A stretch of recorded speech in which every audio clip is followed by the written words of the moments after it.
जय श्री गणेश। क्वार माह अश्विन कृष्ण पक्ष गणेश चतुर्थी व्रत की कथा आज हम सुनेंगे। इस कथा में हम जानेंगे कि लोमस ऋषि जी ने किस तरह श्री कृष्ण भगवान को इस सकट चौथ का व्रत करने की विधि बताई और उसको करके श्री कृष्ण भगवान ने अपने शत्रु बाणासुर को युद्ध में पराजित किया। युधिष्ठिर जी ने पूछा कि हे श्री कृष्ण जी, मैंने सुना है कि अश्विन कृष्ण चतुर्थी को संकटा चतुर्थी कहते हैं। उस दिन किस भांति गणेश जी की पूजा करनी चाहिए? हे जगदीश्वर, आप कृपा करके मुझे विस्तार पूर्वक समझाइए।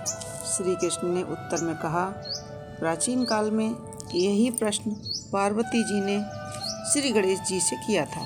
हे देव, क्वार मास में किस प्रकार गणेश जी की पूजा करनी चाहिए, उसके करने का क्या फल होता है, मेरी जानने की इच्छा है। यह सुनकर के हंसते हुए गणेश जी ने कहा, हे माता, सिद्धि की कामना रखने वाले व्यक्ति को चाहिए कि अश्विन मास के कृष्ण नामक गणेश जी की पूजा करे। पूजा पूर्व विधि के अनुसार ही करे। इस दिन भोजन न करे तथा क्रोध, पाखंड, लोभ आदि का त्याग कर दे। गणेश जी के स्वरूप का ध्यान करते हुए पूजन करे।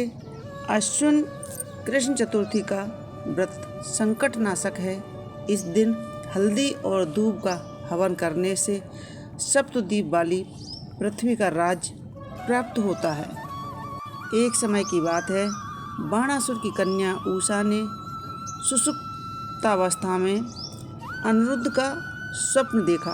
अनिरुद्ध के विरह से वह इतनी कामासक्त हो गई कि उसके चित्त को किसी भी प्रकार से शांति नहीं मिल रही थी।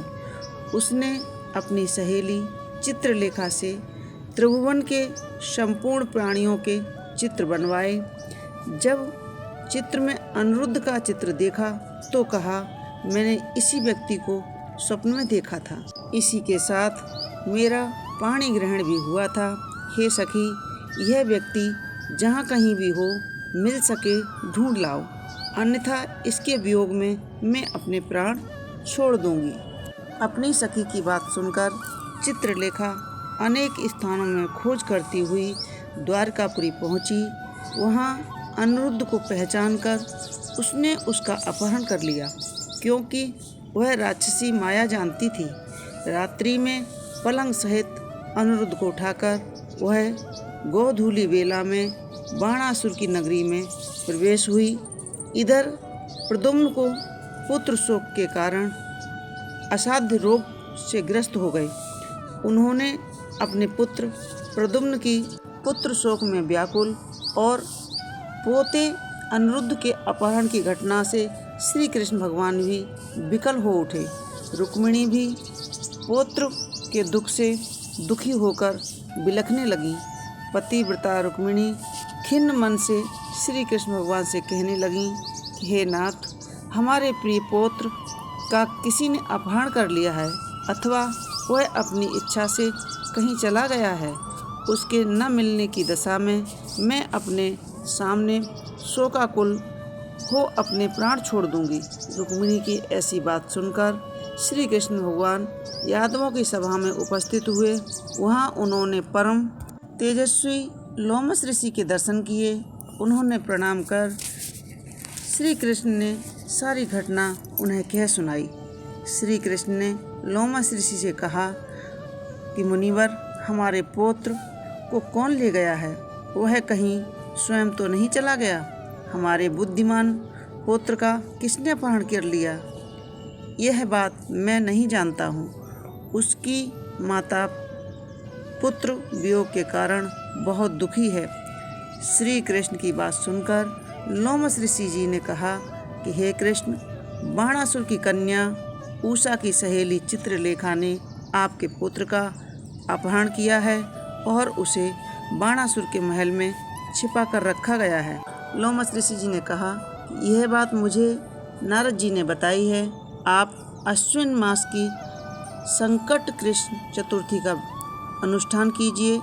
इस व्रत के करने से आपका पुत्र अवश्य ही आ जाएगा। 1 महीने संकटा व्रत करने का उपदेश दिया और मुनिवर वन में चले गए। श्री कृष्ण ने लोमस ऋषि के कथनानुसार व्रत किया। हे देवी, इस व्रत के प्रभाव से उन्होंने अपने शत्रु बाणासुर को पराजित कर दिया। यद्यपि उस भीषण युद्ध में मेरे पिता शिवजी ने बाणासुर की बड़ी रक्षा की, फिर भी वह परास्त हो गया। भगवान श्री कृष्ण ने कुपित होकर बाणासुर की सहस्त्र भुजाओं को काट डाला। ऐसी सफलता मिलने के कारण व्रत का प्रभाव ही था। श्री गणेश जी को प्रसन्न करने तथा संपूर्ण विघ्नों को शमन करने के लिए इस व्रत के समान दूसरा कोई व्रत नहीं है। विश्व भ्रमण तथा तीर्थ भ्रमण के निमित्त इससे बढ़कर शुभदायक व्रत दूसरा है ही नहीं। श्री कृष्ण जी कहते हैं कि हे राजन, संपूर्ण विपत्तियों के विनाशार्थ इस व्रत को अवश्य ही करना चाहिए। इसके प्रभाव से शत्रुओं पर आप विजय लाभ करेंगे एवं राज अधिकारी होंगे।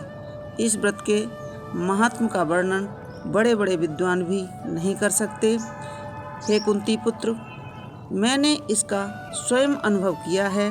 यह मैं आपसे सत्य कह रहा हूँ।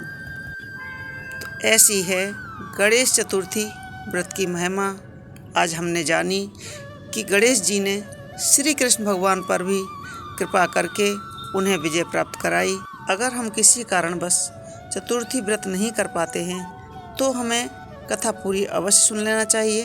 कथा सुनने से भी हमें पुण्य फल की प्राप्ति होती है। जय श्री गणेश।